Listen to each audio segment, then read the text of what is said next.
안녕하세요, 축직먹입니다. 오늘은 아직도 리그 무패 1위를 유지하면서 미친 기세로 달려나가는 레버쿠젠이 어떤 축구를 하고 있는지 알아보도록 하겠습니다. 기본적으로 레버쿠젠은 3-4-3으로 축구를 합니다. 센터백은 요나단 타를 중심으로 탑소바, 코스누가 좌우를 바칩니다. 미드필더는 자카, 팔라시오스 듀오의 조합이지만 팔라시오스의 부상으로 안드리이가 그 자리를 채웁니다. 그리고 윙백이자 미드필더 역할을 하는 그리말도와 프림퐁이 좌우를 담당합니다. 쓰리톱은 비르츠, 호프만이 사이드, 그리고 스트라이커 자리에 한 명이 섭니다. 스트라이커는 보니페이스가 주전인데 지금은 부상으로 아들리, 시크, 이글레시아스가 번갈아 나온다고 생각하시면 됩니다. 레버쿠젠의 핵심은 선수들 위치의 변형이 시도 때도 없이 일어난다는 겁니다. 이러한 기준을 두고 선수들의 특성을 말씀드려 볼게요. 일단 후방 빌드업 시에는 자카나 안드리위가 내려와서 뽀백을 만들 때가 있습니다. 상대가 많은 숫자를 투자해 압박할 때겠죠. 지금은 자카가 내려온 상황을 가정해 보겠습니다. 그리고 앞쪽에 비르츠와 호프만이 가운데 쪽으로 확실하게 좁혀줍니다. 비르츠와 호프만은 클래식한 윙어라기보다는 공격형 미드필더에 가까운 성향입니다. 그럼 자연스레 상대 선수들도 가운데로 좁혀지는 상황이 나옵니다. 이때 그리말도나 프림퐁이 사이드 쪽을 완전히 벌려주면서 비르츠와 호프만이 끌고 나온 뒷공간으로 들어가죠. 이게 수많은 빌드업 패턴 중에 가장 눈에 띄는 패턴입니다. 가장 최근 경기인 마인츠전입니다. 실제로 중앙 미드필더인 자카가 내려가서 폭백을 형성하고 비르츠가 가운데로 내려오면서 수비를 끌어당깁니다. 그리고 그리말도는 사이드로 바짝 벌리며 뛰어들어갑니다. 여기서 우리가 봐야 할 것은 프림퐁의 위치입니다. 공의 중심이 왼쪽에 있음에도 불구하고 꽤나 넓게 벌려서면서 상대 수비의 횡간격을 벌려놓는 효과를 합니다. 이렇게 사이사이를 벌려놓으면 다른 선수들이 얼마든지 그 사이 공간을 노릴 수 있겠죠. 그리고 맨 앞에 있는 두 명의 선수가 양 윙백이라는 게 레버쿠젠 축구의 색깔을 보여주는 겁니다. 포지션 파괴라고 해도 될 만큼 선수들의 자유로운 움직임을 강조합니다. 간단히 말하면 알론소는 근거 있는 자유로운 축구를 합니다. 포지션 파괴라고 느껴질 만큼 자유롭게 움직이긴 하지만 그런 움직임들이 가져올 효과 같은 걸 선수들끼리 이해하고 있다는 것이죠. 그리고 레버쿠젠은 오른쪽으로 중심을 몰아넣는 형태의 공격 방식도 사용합니다. 센터백부터 보겠습니다. 탑소와 타는 수비에 집중합니다. 그래서 투 센터백을 구성하고 오른쪽 센터백인 코스누를 조금 올립니다. 경기를 보면 코스누가 센터백임에도 불구하고 전진성이 괜찮습니다. 그래서 공을 끌고 올라가는 모습을 여러 번 봤어요. 그리고 자카, 안드리의 중앙 미드필더가 한 명씩 번갈아가면서 내려와 빌드업을 도와주고 비르츠도 가끔씩 자카보다 더 내려가면서 공을 받아줄 때가 있습니다. 그러면서 오른쪽 윙백인 프림퐁이나 텔라를 완전 공격적으로 사용합니다. 거의 오른쪽 공격수라고 봐도 될 정도로 팀의 가장 높은 위치까지 올립니다. 프림퐁이나 텔라는 윙포워드라고 봐도 될 정도로 공격적 재능이 있는 선수들입니다. 텔라는 사우스햄튼 출신이라 이름이 기억나는 분들이 있을 거예요. 무튼 여기서 중요한 원칙은 절대 그리말도가 일정 위치 이상 내려오지 않아요. 그리말도가 있음으로 인해서 상대 수비의 횡간격이 넓어지는 거니까요. 그리고 그리말도는 공격 시에는 직접 박스로 들어가서 타격하는 빈도도 꽤 높습니다. 프림퐁이 스피드와 직접 돌파에 장점이 있다면 그리말도는 공을 더 잘 차는 유형이라고 봐야 할까요? 무튼 그런 느낌입니다. 어쨌든 이 오른쪽으로 중심을 두는 공격 방식도 레버쿠젠 선수들의 장점을 살려주는 것이죠. 그리고 중원의 조합에 따라서도 조금씩 색깔이 바뀌곤 합니다. 일단 자카는 레버쿠젠에서 절대 빼놓을 수 없는 존재입니다. 아스날 시절 아르테타가 자카를 좋은 모습으로 바꿔놨죠. 레버쿠젠 자카도 알론소가 특수 개조를 시켰습니다. 레버쿠젠의 볼줄기, 패스 공급을 담당하고 있습니다. 그리고 원래 주전인 팔라시오스가 그 옆에서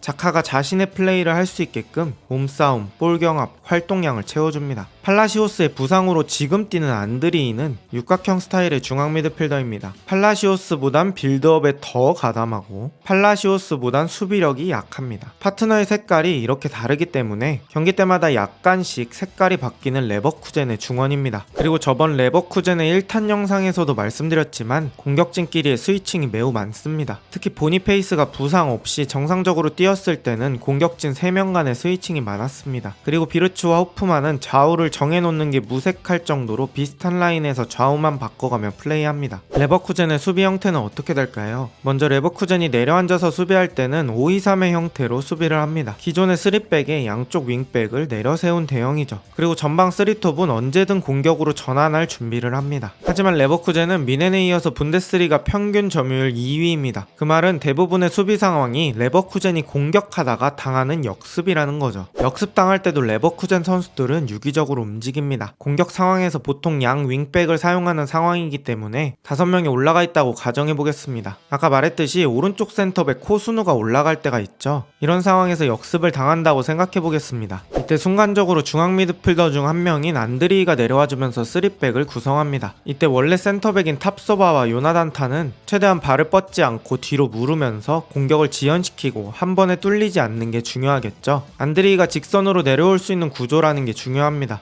그리고 이렇게 3백을 만드는 건 당장의 수비를 성공하겠다는 게 아니라 최소한의 구조를 갖춰놓고 코스누의 복귀를 기다리는 의미가 큽니다. 반대인 상황도 비슷합니다. 왼쪽 센터백이 탑소바가 아니라 왼발잡이 인카피에일 땐 인카피에가 올라갈 때도 있습니다. 이때 역습을 당하게 되면 자카가 직선으로 내려오며 그 자리를 채워주며 최소한의 3백을 형성합니다. 이것처럼 레버쿠젠의 선수들은 자신들이 해야 할 역할들이 상황별로 아주 잘 정리가 된 느낌입니다. 사비 알론소가 반복된 훈련과 교육으로 만들어 놓은 시스템이겠죠. 아마 상황별 훈련을 많이 했을 것으로 보입니다. 수적 열세일 때 수비 방식, 역습일 때 자주 사용할 패턴 플레이, 지공 상황일 때 선수들이 어떻게 모였다가 어떻게 흩어질지 등등을 생각해 보시면 될 것 같아요. 그리고 끌어당기고 들어가기를 자주 사용합니다. 어떤 선수가 수비를 움직이면서 끌어당겨주면 그 공간으로 꼭 어떤 선수가 들어갑니다. 선수들은 공을 보는 게 아니라 공간을 보면서 자기가 들어갈 빈 공간을 계속 탐색해요. 그렇게 여러 번 반복하다 보면 상대의 수비 밸런스가 깨지기 시작하고 프리하게 비어있는 선수가 나오게 됩니다. 여기서의 마무리 퀄리티는 공격진이 담당하죠. 당연한 말이지만 레버쿠젠은 마무리 능력도 좋습니다. 이 역시 알론소의 영향이 있습니다. 노란색으로 표시된 선수들은 알론소가 오고 나서 합류한 선수들이니까요. 어떻게 보면 알론소의 안목이고 어떻게 보면 디렉터나 스카우팅 팀의 안목이겠지만 경기 내에서 사용하는 건 알론소니까요. 선수들의 장점을 끌어냈다고 볼 수 있습니다. 이처럼 알론소는 자율성과 규제의 적절한 중간점을 찾으며 레버쿠젠에 자신의 축구 철학을 입혔습니다. 그리고 그 축구 철학은 유럽을 놀라게 하며 성공 가도를 이어가고 있습니다. 과연 알론소는 올 시즌 분데스리가 우승을 차지할 수 있을까요? 그리고 만약 팀을 떠나게 된다면 다음 행선지는 어디가 될까요? 오늘 영상은 여기까지입니다.